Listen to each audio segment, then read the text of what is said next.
Olá, graça e paz. Então, estou de volta aqui para a gente dar continuidade à série História da Bíblia. No primeiro vídeo, se você ainda não assistiu, volta, assiste o primeiro vídeo, tá no Instagram, no meu perfil, tá também no meu canal no YouTube. Você vai ver aí que eu dei uma introdução no assunto e eu quero destacar aqui alguns pontos que eu falei para a gente dar continuidade. Primeiro ponto é que a Bíblia é inspirada por Deus. A Bíblia é a palavra de Deus. A Bíblia é Deus falando. Falei também que nós cremos nessa verdade pela fé.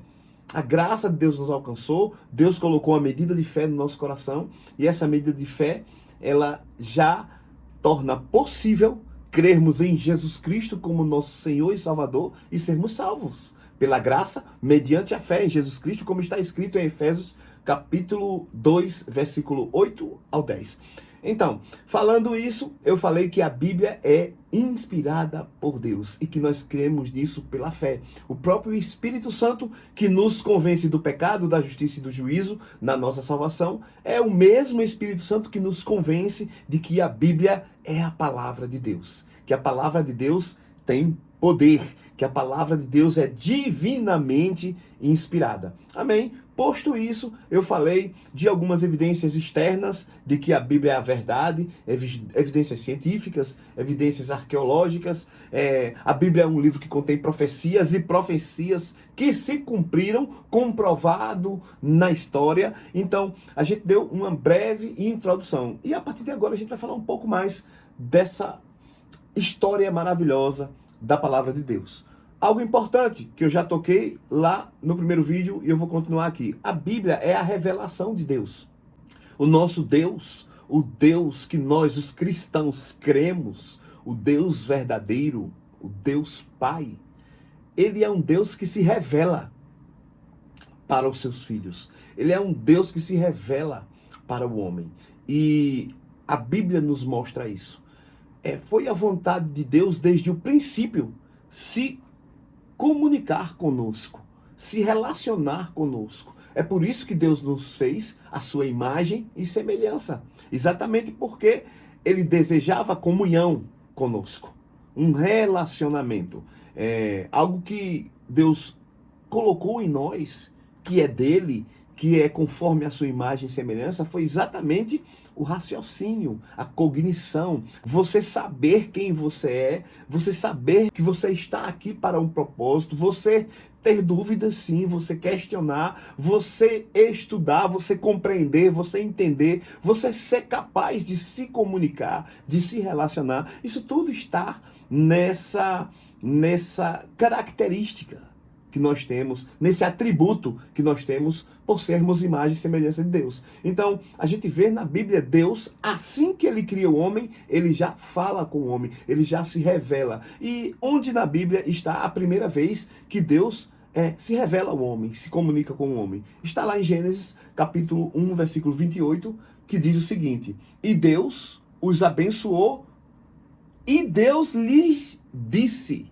Olha, Deus falou com o homem: frutificai e multiplicai-vos e enchei a terra e sujeitai-a, e dominai sobre os peixes do mar, sobre as aves do céu e sobre todo animal que se move sobre a terra. Então, a gente vê Deus se comunicando com o homem. A Bíblia, logo no início da criação, quando o homem foi criado, mostrou que Deus se comunicaria com o homem, ele se revelaria ao homem. Sobre revelação, nós temos, didaticamente falando, na teologia, fala de dois tipos de revelação. Uma revelação geral e uma revelação especial. A revelação geral é aquela onde Deus se revela a toda a criação. Ele se revela através de sua criação, na verdade. A natureza mostra que Deus existe. Quando você olha para tudo que existe, mesmo que você não seja cristão, mesmo que você não seja um religioso devoto, mas você olha e diz: só pode ter um Criador. E esse Criador é Deus. Então, a natureza, ela revela, a criação revela Deus de forma geral. Mas Deus também tem uma forma especial de se revelar àqueles que creem nele, aos seus filhos. Então, Deus se revelou de forma especial para a humanidade, iniciando por um povo escolhido por ele. E Deus continua se revelando de forma especial para algumas pessoas que creem de coração nele. E hoje a forma de revelação especial de Deus é a palavra de Deus. A Bíblia é uma forma especial de Deus se revelar para os seus. Mas Deus não começou a se revelar na forma escrita. Ele primeiro se revela individualmente, pessoalmente, como a gente acabou de ler aqui em Gênesis capítulo 28. Ele revelava seus desejos, suas vontades, suas promessas, suas ordens, seus conselhos, de forma pessoal. Deus sempre se revelou para o homem. É isso que a gente vê na Bíblia. Mas houve um momento em que Deus, na sua soberania, na sua vontade, ele decidiu se revelar ao homem na forma escrita. Deus usou a história. Afinal, Deus é o Senhor da história. Para isso, nós vamos voltar no tempo para os tempos babilônicos, para a Babilônia, a antiga Babilônia. Na história, chamam o berço da civilização. Quando os arqueólogos encontraram artefatos que mostram que em algum momento, mais de 2000 anos antes de Cristo, ali começa a escrita. Eles encontraram artefatos de barro com informações escritas num tipo de símbolos, num tipo de escrita que eles chamaram de cuneiforme, ou seja, em formato de cunha. Eu vou colocar aqui ao lado algumas imagens que você vai lembrar dos livros de história. Então, nesse tempo, eles usavam esse tipo de escrita para colocar informações, leis, notícias, tem de tudo.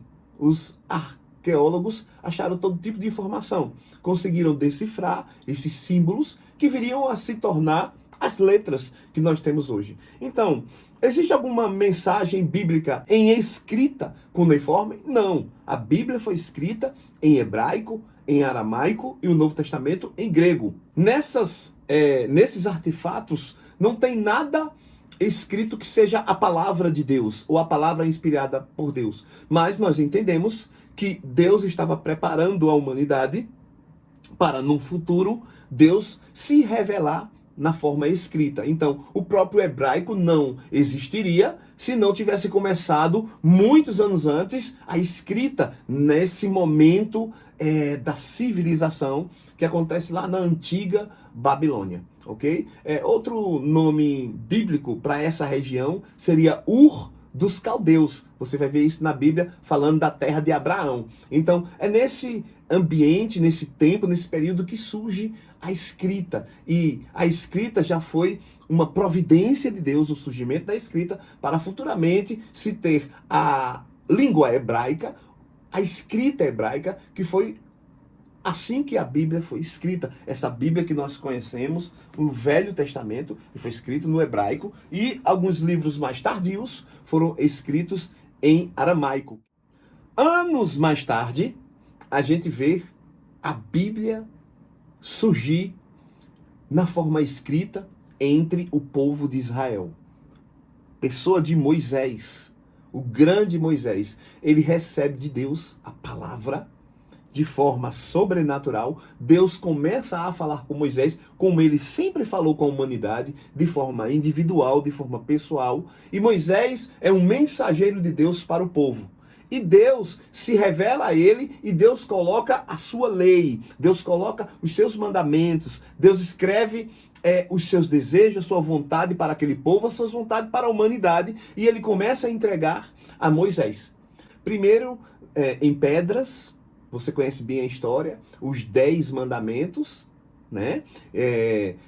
Isso a própria Bíblia descreve claramente. A palavra de Deus, ela começa a ser revelada na forma escrita.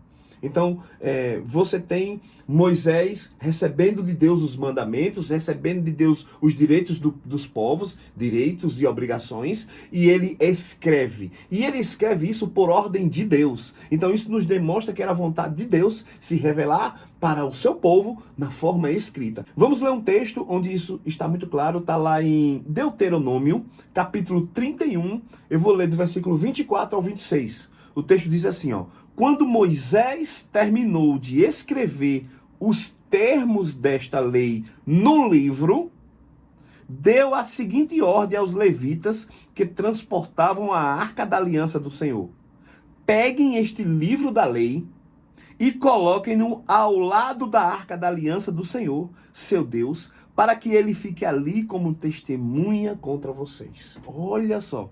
Então, o que Moisés escreveu, que foi dado a ele por Deus, foi dado uma ordem para que esse livro fosse guardado ao lado da arca da aliança. O que é que isso diz para mim e para você?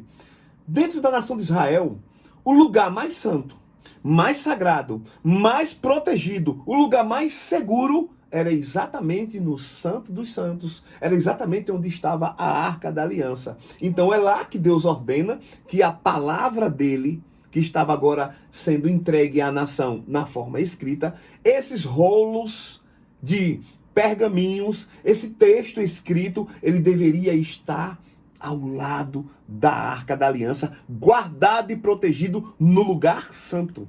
Isso nos mostra a importância da palavra de Deus nas nossas vidas desde quando ela foi escrita. Então, não era um livro qualquer, era um livro que tinha um valor imenso para o povo e grandioso para Deus. É tanto que Deus mandou que guardasse ali, no lugar da sua presença, no santíssimo lugar. E assim ficou sendo durante todo esse período do Velho Testamento, quando a nação de Israel, ela tinha nas suas mãos o poder de guardar a lei, o poder de guardar a palavra de Deus. Então, a palavra de Deus, na própria Bíblia, fica muito claro que a palavra de Deus é algo muito santo e muito sagrado, tanto que ela era guardada, ela era protegida ali ao lado juntinho da Arca da Aliança.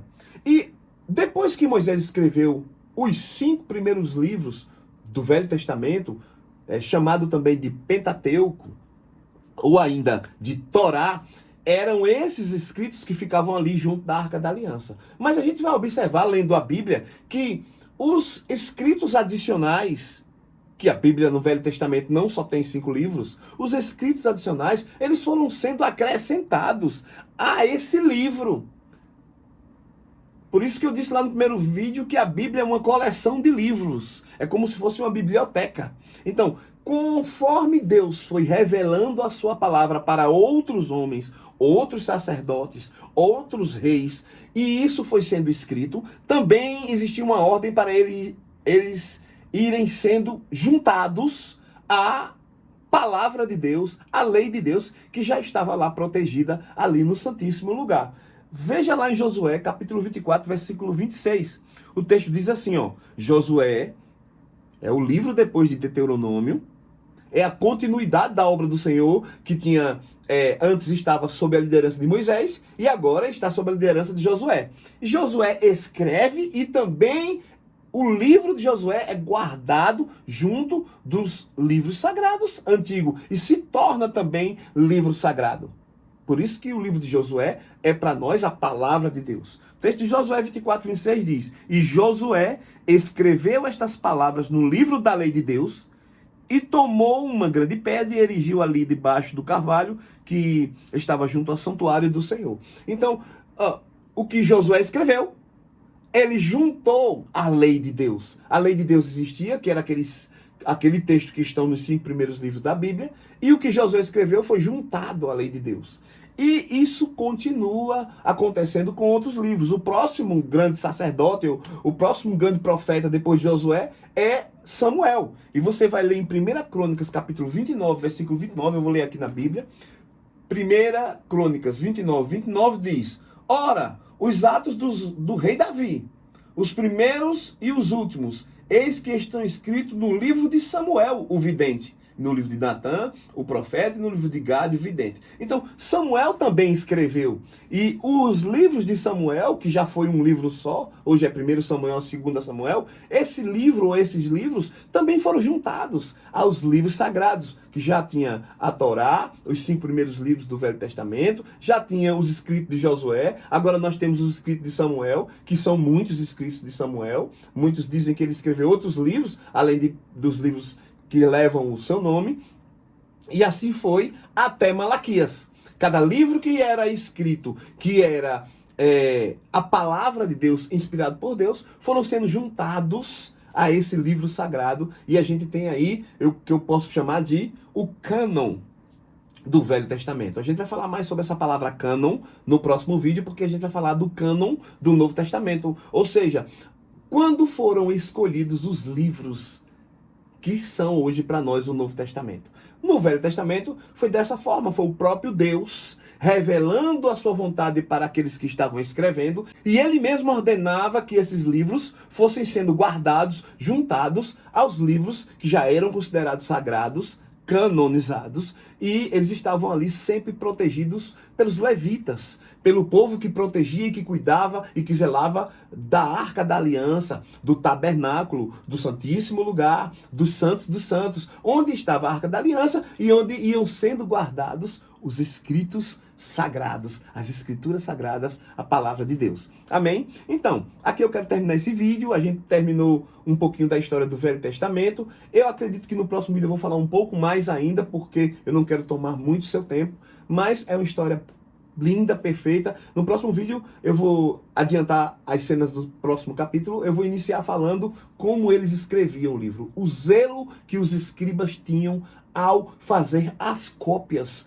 dos livros que eram dados pelo Senhor. Então, a gente vai perceber com provas históricas que o que está escrito na Bíblia foi muito bem preservado por Deus. Eles escreveram com muito zelo, com muito temor, e eles não cometiam erros de uma cópia para outra, porque era algo muito sério, e é algo muito sério a palavra de Deus, e a palavra de Deus foi sobrenaturalmente, milagrosamente preservada pelo Senhor. Então fica com esse vídeo, com essas curiosidades, com essas informações importantes. Deixo aqui para você uma mensagem. A palavra de Deus, ela é poderosa, a palavra, a Bíblia sagrada, as escrituras sagradas são o próprio Deus falando, e tudo que eu estou falando para vocês comprovam o zelo de Deus pela sua palavra e comprovam o zelo do povo de Deus pela palavra de Deus, que em obediência guardaram com a vida essa palavra poderosa que hoje nos alcança. Então que Deus te abençoe, graça e paz, e até o próximo vídeo.